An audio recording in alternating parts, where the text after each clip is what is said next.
Hello friends, ओम श्री गणेशाय नमः।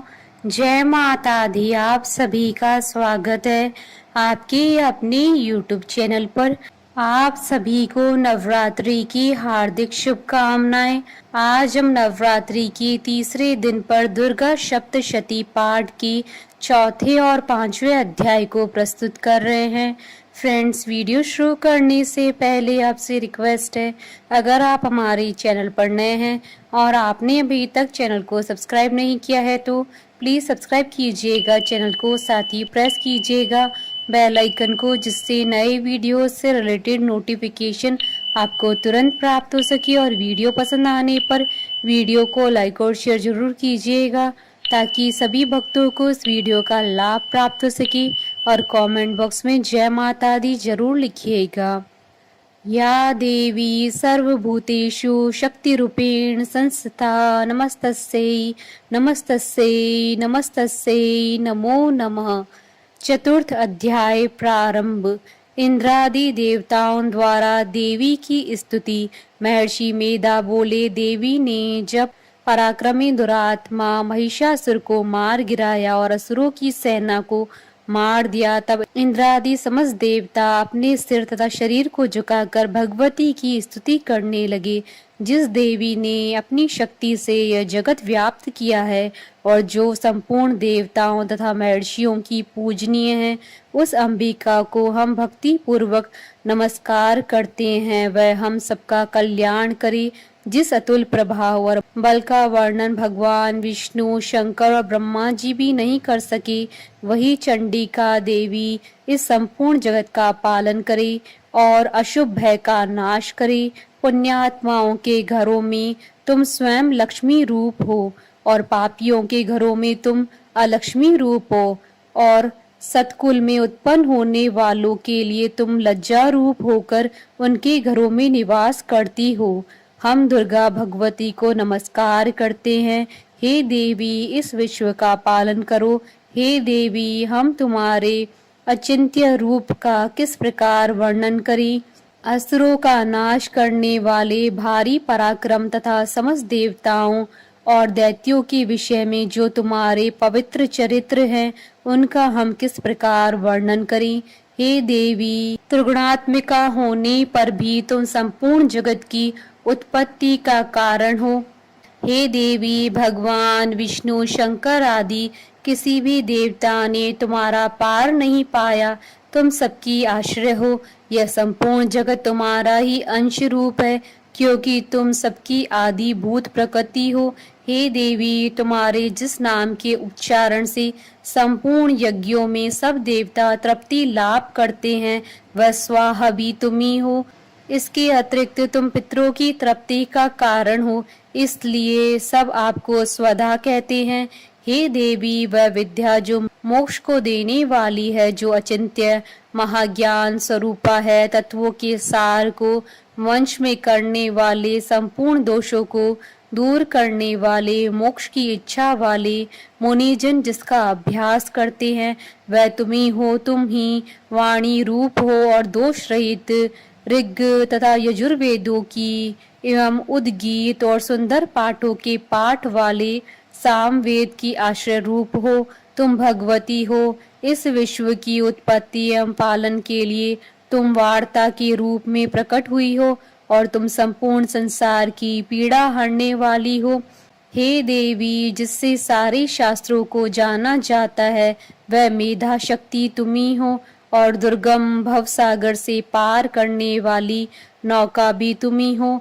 लक्ष्मी रूप से विष्णु भगवान के हृदय में निवास करने वाली और भगवान महादेव द्वारा सम्मानित गौरी देवी तुम्ही हो। मंद मुस्कान वाले निर्मूल पूर्ण चंद बिंब के समान और उत्तम स्वर्ण की मनोहर कांति से कमनीय तुम्हारे मुख को देखकर ही महिषासुर क्रोध में भर गया। यह बड़े आश्चर्य की बात है। और हे देवी, तुम्हारा यही मुख जब क्रोध से भर गया तो उदय काल के चंद्रमा की भांति लाल हो गया और तनी हुई भौहों के कारण विकराल रूप हो गया। उसे देखकर भी महिषासुर के शीघ्र प्राण ही निकल गए।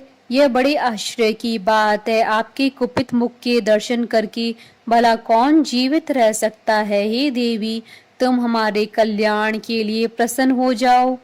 आपके प्रसन्न होने से इस जगत का अभ्युदय होता है, और जब आप क्रुद्ध हो जाती हैं तो कितने ही कुलों का सर्वनाश हो जाता है।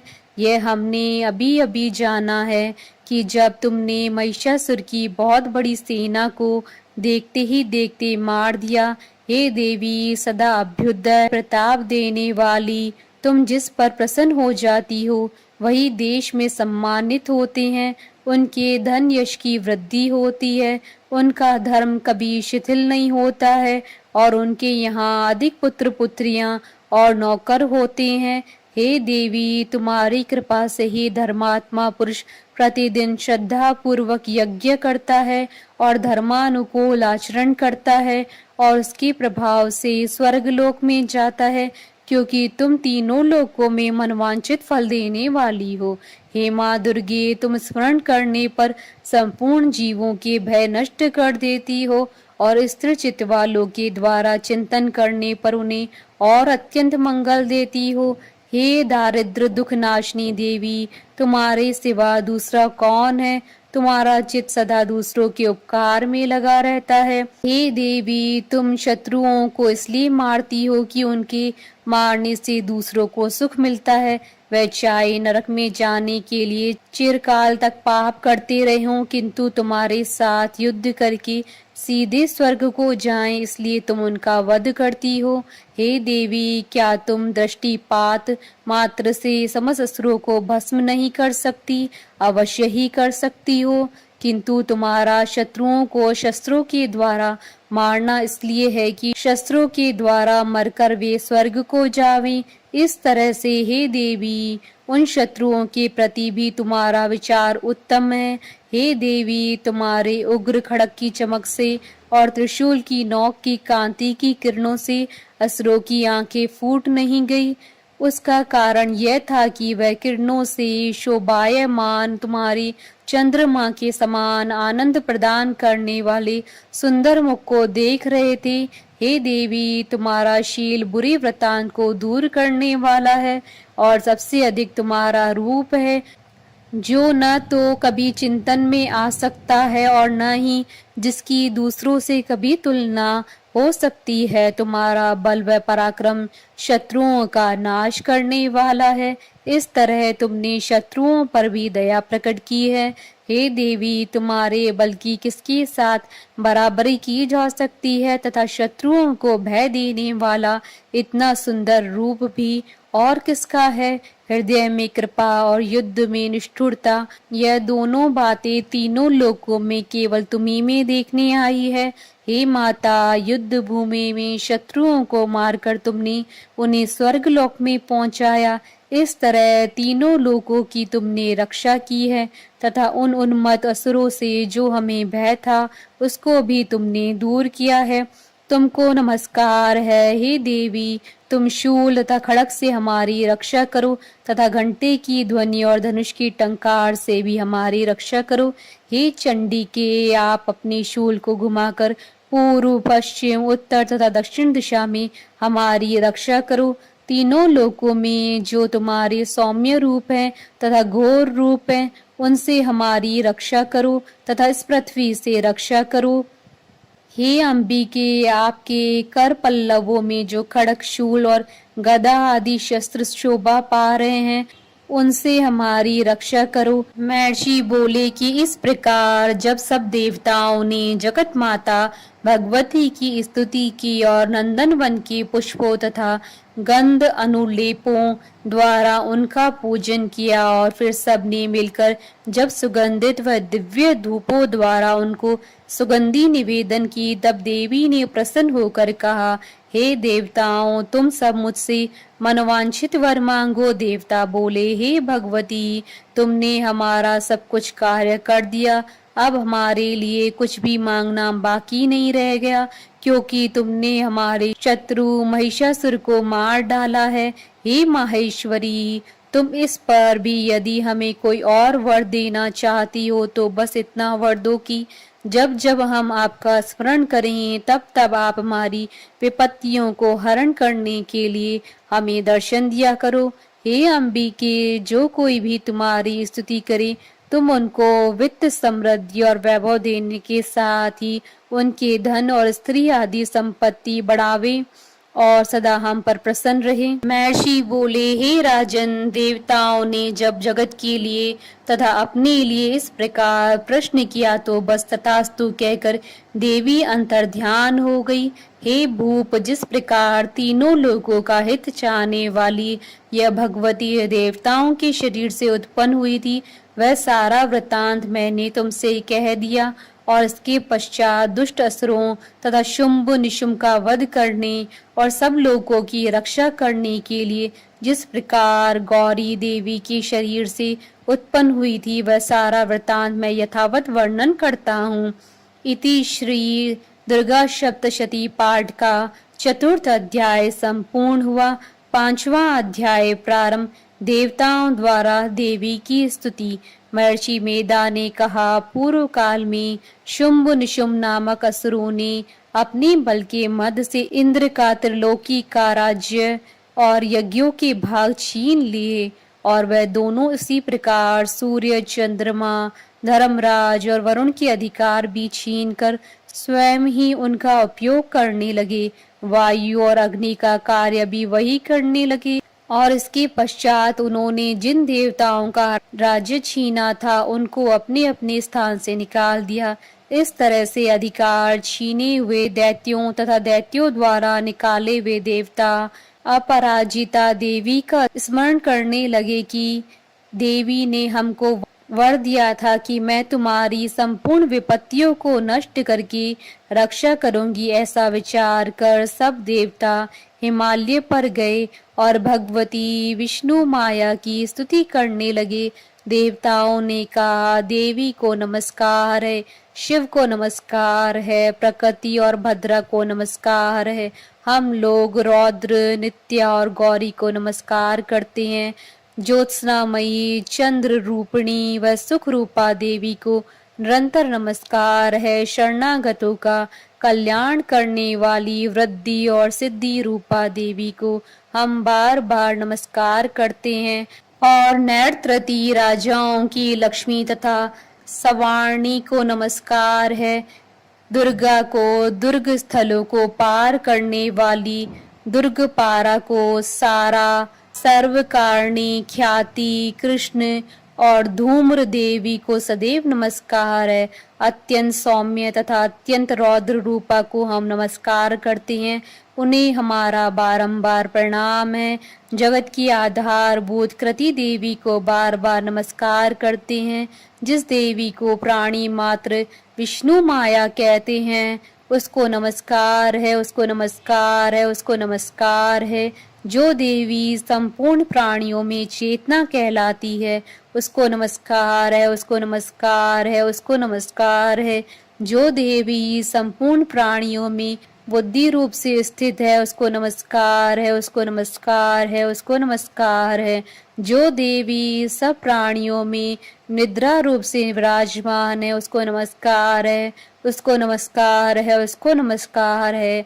जो देवी संपूर्ण प्राणियों में शुद्धा रूप से विराजमान है उसको नमस्कार है, उसको नमस्कार है, उसको नमस्कार है। जो देवी संपूर्ण प्राणियों में छाया रूप से स्थित है उसको नमस्कार है, उसको नमस्कार है, उसको नमस्कार है। जो देवी सब प्राणियों में शक्ति रूप से स्थित है उसको नमस्कार है, उसको नमस्कार है, उसको नमस्कार है।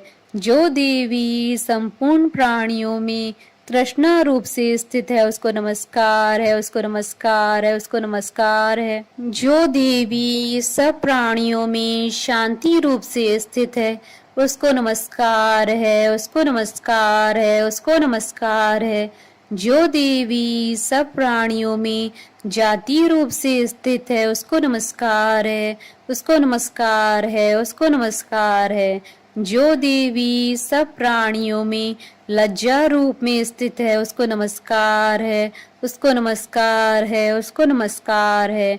जो देवी संपूर्ण प्राणियों में श्रद्धा रूप से स्थित है, उसको नमस्कार है, उसको नमस्कार है, उसको नमस्कार है।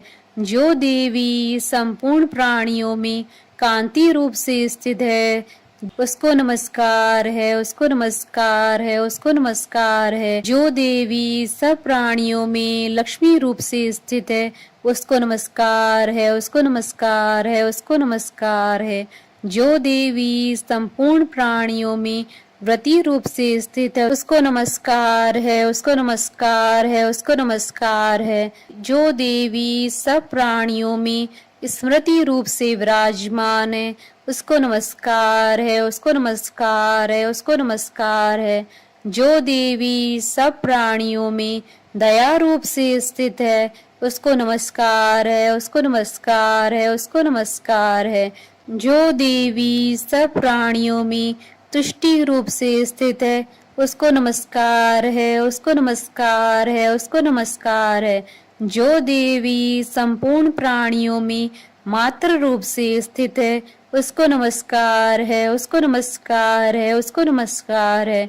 जो देवी संपूर्ण प्राणियों में भ्रांति रूप से स्थित है, उसको नमस्कार है, उसको नमस्कार है, उसको नमस्कार है। जो देवी संपूर्ण प्राणियों में नित्य व्याप्त रहती हैं, उसको नमस्कार है, उसको नमस्कार है, उसको नमस्कार है। जो देवी चैतन्य रूप से इस संपूर्ण संसार को व्याप्त करके स्थित है, उसको नमस्कार है, उसको नमस्कार है, उसको नमस्कार है। पूर्व काल में देवताओं ने अपने अभीष्ट फल पाने के लिए जिसकी स्तुति की है और देवराज इंद्र ने बहुत दिनों तक जिसका सेवन किया है, वह कल्याण की साधना भूता ईश्वरी हमारा कल्याण और मंगल करे तथा सारी विपत्तियों को नष्ट कर डाले। असुरों के सताए हुए हम संपूर्ण देवता उस परमेश्वरी को इस समय नमस्कार करते हैं तथा जो भक्ति पूर्वक स्मरण किए जाने पर तुरंत ही सब विपत्तियों को नष्ट कर देती हैं, वह जगदम्बा इस समय भी हमारा मंगल करके हमारी समस्त विपत्तियों को दूर करे। महर्षि मेधा ने कहा, हे राजन, इस प्रकार जब देवता स्तुति कर रहे थे तो उसी समय पार्वती देवी गंगा में स्नान करने के लिए आई। तब उनके शरीर से प्रकट होकर शिवा देवी बोली, शुंभ दैत्य के द्वारा स्वर्ग से निकले हुए और निशुंभ से हारे हुए यह देवता मेरी स्तुति कर रहे हैं। पार्वती के शरीर से अंबिका निकली थी, इसलिए उसको संपूर्ण लोक में कौशिकी कहते हैं। कौशिकी के प्रकट होने के पश्चात पार्वती देवी के शरीर का रंग काला हो गया और वह हिमालय पर रहने वाली कालिका देवी के नाम से प्रसिद्ध हुई। फिर शुंभ और निशुंभ के दूत चंड मुंड वहां आए और उन्होंने परम मनोहर रूप वाली अंबिका देवी को देखा। फिर वह शुंभ के पास जाकर बोले, महाराज, एक अत्यंत सुंदर स्त्री हिमालय को प्रकाशित कर रही हैं। वैसा रंग रूप आज तक हमने किसी स्त्री में नहीं देखा है। हे असुरेश्वर, आप यह पता लगाएं कि वह कौन है और उसको ग्रहण कर लें। वह स्त्री स्त्रियों में रत्न है। वह अपनी कांति से दसों दिशाओं को प्रकाशित करती हुई वहां स्थित है, इसलिए आपका उसको देखना उचित है। हे प्रभु, तीनों लोगों के हाथी, घोड़े और मणि इत्यादि जितने रत्न हैं, वह सब इस समय आपके घर में शोभायमान है। हाथियों में रत्न रूप ऐरावत हाथी और उच्ची श्रवा नामक घोड़ा तो आप इंद्र से ले आए हैं। हंसों द्वारा जुता हुआ विमान जो कि ब्रह्मा जी के पास था, अब भी आपके पास है। यह महापद्म नामक खजाना आपने कुबेर से छीना है। समुद्र ने आपको सदा खिले हुए फूलों की किंजलकनी नामक माला दी है। वरुण का कंचन की वर्षा करने वाला छत्र आपके पास है। रथों में श्रेष्ठ प्रजापति का रथ भी आपके पास ही है। हे दैत्येंद्र, मृत्यु से उत्क्रांति का नामक शक्ति भी आपने छीन ली है और वरुण का पाश भी आपके भ्राता निशुंभ के अधिकार में है। और जो अग्नि में न जल सके ऐसे 2 वस्त्र भी अग्निदेव ने आपको दिए हैं। हे दैत्यराज, इस प्रकार सारी रत्न रूपी वस्तुएं आप संग्रह कर चुके हैं, तो फिर आप यह कल्याणकारी स्त्रियों में रत्न रूप अनुपम स्त्री आप क्यों नहीं ग्रहण करते? महर्षि मेधा बोले। चंड मुंड का यह वचन सुनकर शुंभ ने विचारा कि सुग्रीव को अपना दूत बनाकर देवी के पास भेजा जाए। प्रथम उसको सब कुछ समझा दिया और कहा कि वहां जाकर तुम उसको अच्छी तरह से समझाना और ऐसा उपाय करना जिससे वह प्रसन्न होकर तुरंत मेरे पास चली आए। भली प्रकार समझा कर कहना। दूत सुग्रीव पर्वत के उस रमणीय भाग में पहुंचा जहां देवी रहती थी। दूत ने कहा, हे देवी, दैत्यों का राजा शुंभ जो इस समय तीनों लोकों का स्वामी है, मैं उसका दूत हूँ और यहाँ तुम्हारे पास आया हूँ। संपूर्ण देवता उसकी आज्ञा एक स्वर से मानते हैं। अब जो कुछ उसने कहला भेजा है वह सुनो। उसने कहा है कि इस समय संपूर्ण त्रिलोकी मेरे वश में है और संपूर्ण यज्ञों के भाग को पृथक पृथक मैं ही लेता हूँ और तीनों लोकों में जितने श्रेष्ठ रत्न हैं वह सब मेरे पास है। देवराज इंद्र का वाहन ऐरावत मेरे पास है जो मैंने छीन लिया है। उच्च श्रवा नामक घोड़ा जो क्षीर सागर मंथन करने से प्रकट हुआ था उसे देवताओं ने मुझे समर्पित किया है। ये सुंदरी, इसके अतिरिक्त और भी जो रत्न भूषण पदार्थ देवताओं के पास थे वह सब मेरे पास हैं। हे देवी, मैं तुम्हें संसार की स्त्रियों में रत्न मानता हूँ क्योंकि रत्नों का उपभोग करने वाला मैं ही हूँ। हे चंचल कटाओं वाली सुंदरी, अब यह मैं तुझ पर छोड़ता हूँ कि तुम मेरे या मेरे भाई महापराक्रमी निशुंभ की सेना में आ जाएं। यदि तुम मुझे वरोगी तो तुझे अतुल महान ऐश्वर्य की प्राप्ति होगी। अतः तुम अपनी बुद्धि से यह विचार कर मेरे पास चली आओ। महर्षि मेधा ने कहा। दूत के ऐसा कहने पर संपूर्ण जगत का कल्याण करने वाली भगवती दुर्गा मन ही मन मुस्कुराई और इस प्रकार कहने लगी। देवी ने कहा, हे दूत, तू जो कुछ कह रहा है वह सत्य है और इसमें किंचित मात्र भी झूठ नहीं है। शुंभ इस समय तीनों लोकों का स्वामी है और निशुंभ भी उसी की तरह पराक्रमी है, किंतु इसके संबंध में मैं जो प्रतिज्ञा कर चुकी हूँ उसे मैं कैसे झुठला सकती हूँ। अतः तू मैंने जो प्रतिज्ञा की है उसे सुन।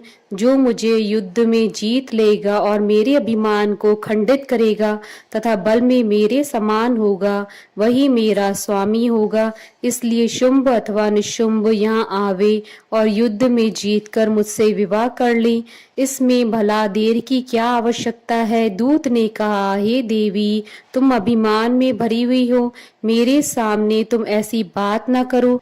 इस त्रिलोकी में मुझे तो ऐसा कोई नहीं दिखाई देता कि शुंभ और निशुंभ के सामने ठहर सके। हे देवी, जब अन्य देवताओं में से कोई शुंभ व निशुंभ के समान युद्ध में ठहर नहीं सकता तो तुम जैसी स्त्री उनके सामने रणभूमि में ठहर सकेगी। जिन शुंभ आदि असुरों के सामने इंद्र आदि देवता नहीं ठहर सके तो फिर तुम अकेली स्त्री उनके सामने कैसे ठहर सकोगी? अतः तुम मेरा कहना मानकर उनके पास चली जाओ, नहीं तो जब वह तुम्हें केश पकड़कर घसीटते हुए ले जाएंगे तो तुम्हारा गौरव नष्ट हो जाएगा। इसलिए मेरी बात मान लो। देवी ने कहा, जो कुछ तुमने कहा ठीक है। शुंभ और निशुंभ बड़े बलवान हैं, लेकिन मैं क्या कर सकती हूँ क्योंकि मैं बिना विचारे प्रतिज्ञा कर चुकी हूँ। इसलिए तुम जाओ और मैंने जो कुछ भी कहा है वह सब आदर पूर्वक असुरेंद्र से कह दो। इसके पश्चात वो जो उचित समझे। इति श्री दुर्गा सप्तशती पाठ का 5वां अध्याय संपूर्ण। जयकारा माँ माइदा बोलिए सच्चे दरबार की जय। हमारे साथ इस वीडियो में अंत तक बने रहने के लिए आपका धन्यवाद। ओम श्री गणेशाय नमः। जय माता दी।